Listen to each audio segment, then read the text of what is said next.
ever imagine standing under a sky just bursting with color? And I don't mean just any colors, but like shimmering, dancing lights, Ah. green, blue, even pink sometimes. Oh, yeah?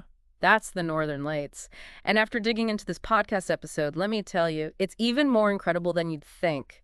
So get ready to have your mind blown by Mother Nature as we unpack why this phenomenon has captivated people for centuries. I mean, it really is a spectacle. There's just something about those lights that sparks this sense of wonder. Even when you know the science behind it, it's still just magical. Exactly.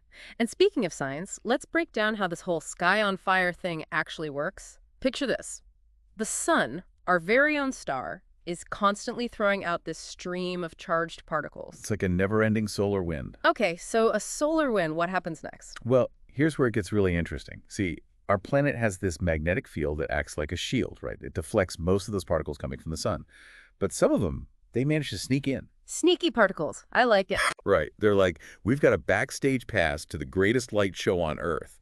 And they head straight for the North and South poles. Okay, so those particles are what creates the aurora. Precisely. When they slam into Earth's atmosphere, they collide with gases like oxygen and nitrogen, and bam, that collision is what causes those gases to light up, creating the Aurora Borealis. So it's like a giant neon sign.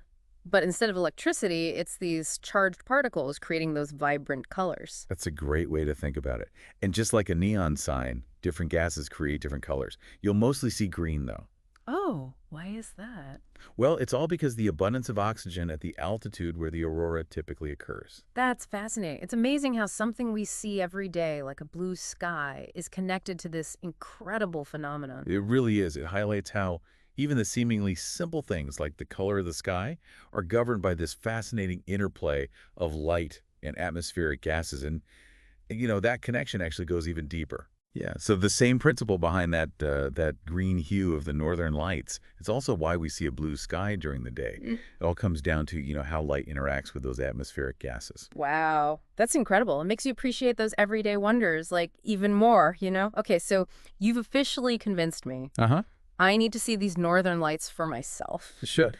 So if I'm, booking a trip, when and where should I go for the ultimate aurora adventure? Well, based on what we're learning from this podcast episode, you want to pack your bags for sometime between August and April. That's like prime northern light season. Got it. So no summer vacations for aurora hunting. Yeah. But honestly, with the best viewing time after 10 p.m., that sounds perfect for, night owls, like me. Yeah. Now, what about location? Where are the best places to catch this celestial show? Well, the further north you go, the better your chances. The podcast mentioned some incredible destinations known for their northern lights displays like Norway, Sweden, Finland, even Iceland, Canada, Alaska. Can you imagine, gazing up at those dancing lights against a backdrop of snowy landscapes? Breathtaking. Absolutely breathtaking. It's like something out of a dream. Speaking of different parts of the world, the podcast episode also touched on the southern lights. The Aurora Australis is the same phenomenon, but happening at the South Pole, right? Exactly. You'd have to venture to places like Antarctica, parts of New Zealand, or Tasmania to catch a glimpse of those southern lights. That's amazing. Though I feel like I've heard so much more about the northern lights. Why do you think that is? Is it just about, the accessibility of those locations? That's a really interesting question. I mean, while accessibility is definitely a factor, it might also have to do with the fact that there's just simply more landmass in the northern hemisphere, circling the pole, meaning more potential viewing spots, more people to share stories about those mesmerizing lights. That makes a lot of sense. More people, more stories. And speaking of stories, I was particularly fascinated by how the podcast episode highlighted the cultural significance of the Northern Lights. It's not just science, you know what I mean? It's interwoven with myths and legends from around the world. Oh, absolutely. It's incredible, isn't it? Even with our, scientific understanding, these lights still they evoke this sense of mystery and wonder. Take the Inuit people of the Arctic, for example.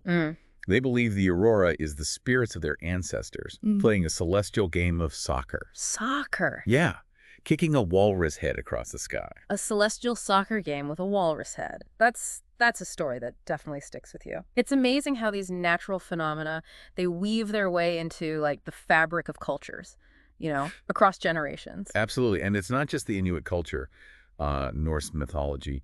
It paints a different but equally captivating picture. Oh, really? They envisioned the aurora as like a bridge of fire built by the gods, a pathway for fallen warriors to ascend to Valhalla. Wow. A bridge of fire leading to Valhalla. That's a powerful image. It really highlights how these lights have sparked the imagination for centuries. It really does. And, it reminds us that even with scientific explanations, there's still room for awe Mm-hmm. and wonder. It's about appreciating both the knowns and unknowns of the universe we inhabit. I love that. It's about embracing the mystery and letting it deepen our experience. So before we wrap up this deep dive, I have one last question for you. Okay. If you could witness this incredible light show, right, from anywhere in the world, where would your ultimate Northern Lights fantasy take you? Oh, that's a tough one. There's so many just incredible places to imagine. But if I had to choose, I think I'd find myself nestled in like a remote glass igloo in the heart of Finnish Lapland. Surrounded by snow-covered forests and a sky ablaze with color, it'd be pure magic. Oh, a glass igloo in Finnish Lapland. That that sounds absolutely incredible. The perfect blend of cozy comfort and breathtaking natural beauty. For me, I think I'd seek out a spot overlooking a vast, like icy landscape, maybe somewhere in Greenland or Mhm. Iceland. The contrast between the dancing lights and the stillness of the ice would just be mesmerizing. Certainly would be. It's amazing to think about all the incredible sights that are out there, just just waiting to be It experienced. truly is. This whole deep dive has been a reminder that, the universe is full of wonders, from the vastness of space to these mesmerizing lights dancing in our atmosphere. It's a call to keep exploring, keep questioning, and No, and keep looking up. well said. There's always something new to discover, and the Northern Lights are a perfect example of the beauty and the mystery that awaits those who seek it. Absolutely. So to our listener, we leave you with this. If you could witness the northern lights from anywhere in the world, where would it be and why? Let your imagination run wild and keep that sense of wonder alive. Until next time, keep exploring the world around you. There's always something incredible waiting to be discovered.